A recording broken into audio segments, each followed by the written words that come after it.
Hey, Bruce. Lindholm cleared today. What are the plans for him? Donnie will make that decision. He'll either go on our roster or go to the taxi squad. He traveled with us, Steve, so he's here. He went on the ice at once he found out he cleared. So that'll be Donnie's decision how he manages the roster. But one way or another, he'll be available to us as needed.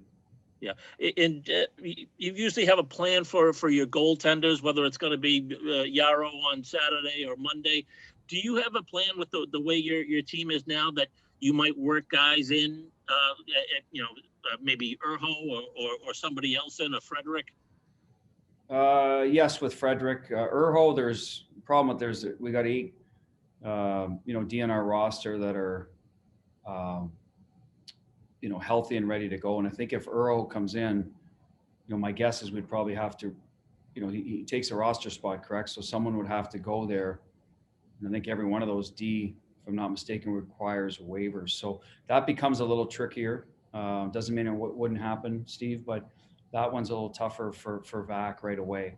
And then part of that is we want to evaluate those other guys, give them a fair shake. What's a fair shake? Well, we'll see. But as I said before, we're not going to judge a guy on 1 week of training camp and 1 hockey game. We want to give him a fair look and put him in a position to succeed. So those are a couple things that will work against VAC.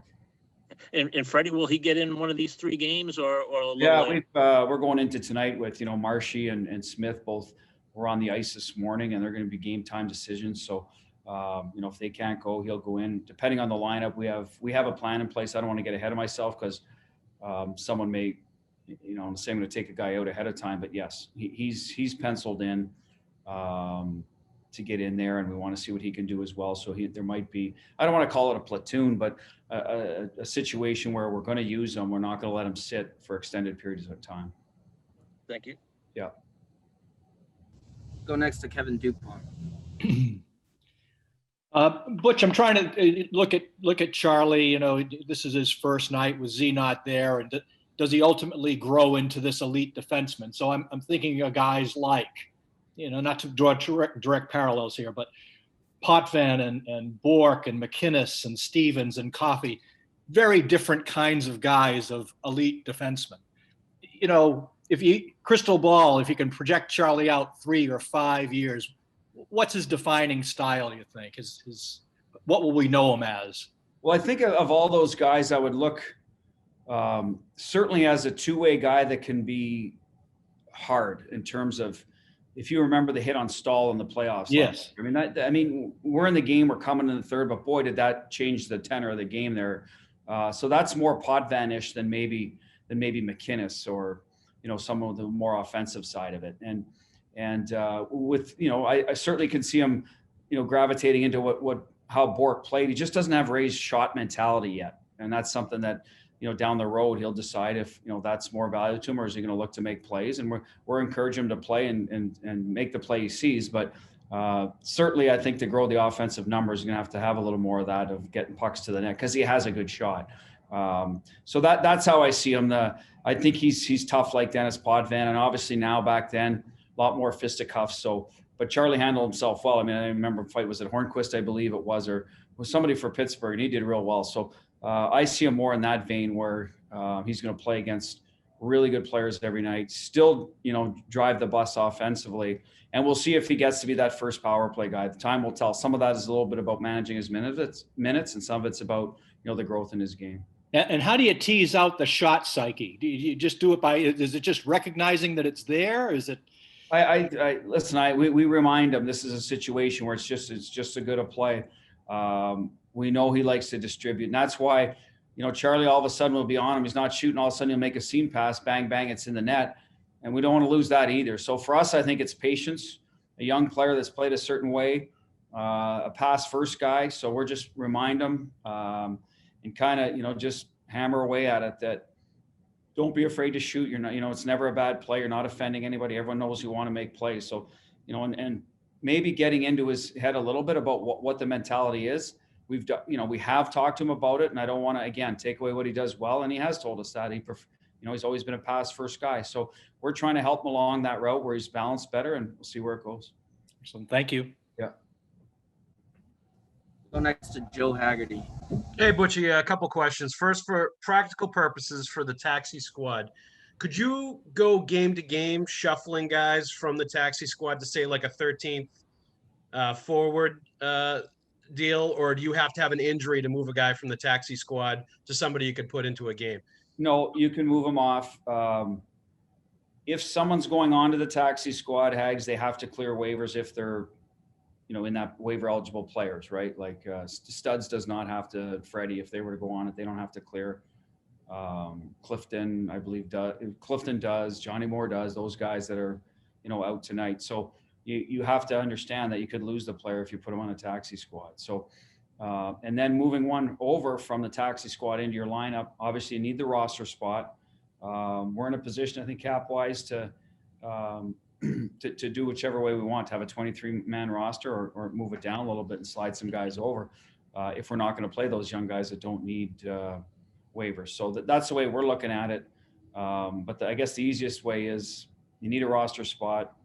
And if you're moving a guy off your main roster to the other one, then they have to clear waivers, and you have to be mindful of that you could lose the player.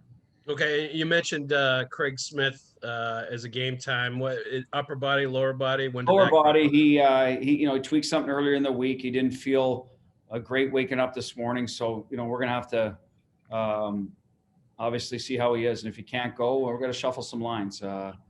Frederick would probably go into the lineup, and where does Bjork go? Because he's played more the right side, so we'll have to look at that. We've talked about a few combinations here of how we can move people around without really disrupting everything we've done for the last sort of 10 days to prepare. So that's something we'll decide at after warm up if we have to.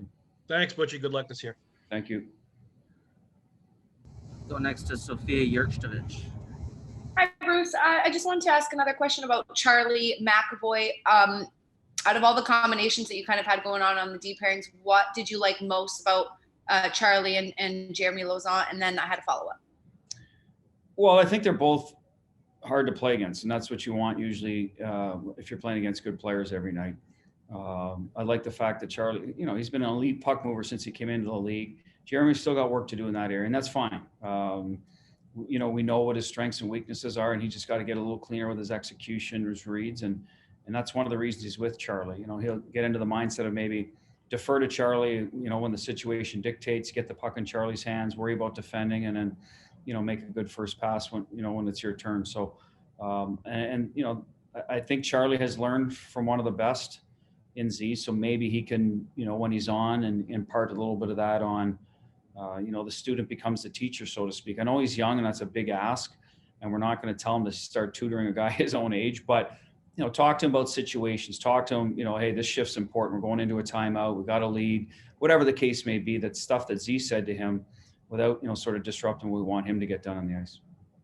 You read my mind with that follow-up. Just wanted to know if you have seen that. I'm assuming naturally with Z there, Charlie kind of took a back seat and listened to him. Have you seen him naturally kind of speak a little bit more and step up just a tad? Yeah, I mean, there's been a little bit of that. I think, like I said, when we talked to Charlie, it was get your game in order first. Don't worry about trying to carry the whole defensive core. Some prominent Bruins guys left here. We understand that, and we feel comfortable with the guys we have that that have been here. But you just have to play your game. Just play your game. Be a good hockey player for us.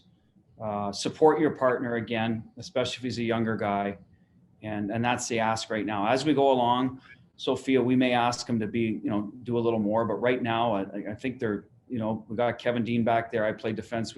We'll take care of the coaching early on here. You take care of the play. And as you go, again, little tidbits here or there would be great. And I think, and Jeremy would appreciate it from Charlie. Thank you so much. Yeah. Go next to Matt Porter. Hey, Bruce. How did the preparations go based on your expectations this morning? Thinking of just everything from meetings to grabbing a cup of coffee. How was it this morning on the road? It was smooth. I guess the biggest difference is, Matt, that you're on your own schedule in the morning, how you get to the rink. There's always transportation provided, don't get me wrong, but guys would jump in an Uber. If they're ready to go, they're up early.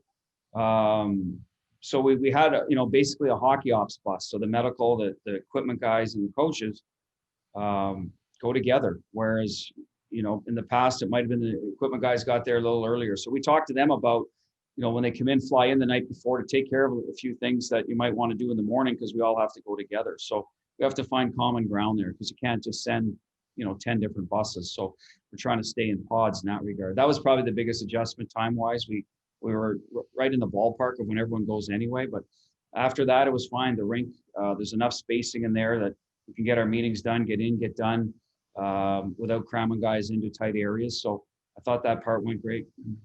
Okay, thanks. Yeah.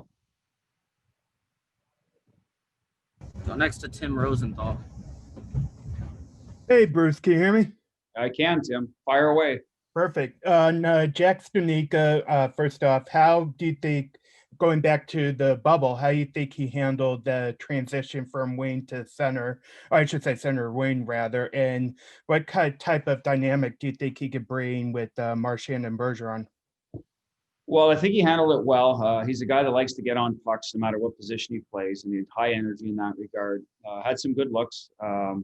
Didn't finish, like he did in the American League, but that'll come if he keeps getting the looks. That continued into training camp. He's one scrimmage. I think he had 3 breakaways. So obviously, anticipation was good. Good stick.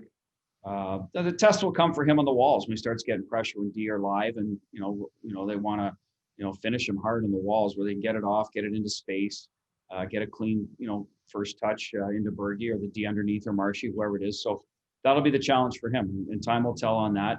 As for complementing those two, we've asked him, listen, you can't just replace Pasta. Pasta's a guy that finds space quickly and pops out, and it's a one-timer, and it's by the goalie. So not everyone has that ability to do that. So just play to your strength, which is get to the net, find the open ice, complement those guys. And one thing we asked him is, in the O-zone, those guys are cycled. They cycle it quick. They're a quick strike team, and defer to the 2 veteran guys in that case. Try to bump pucks to them, not hang on to it too long, because that's the one thing with Jack. He's not.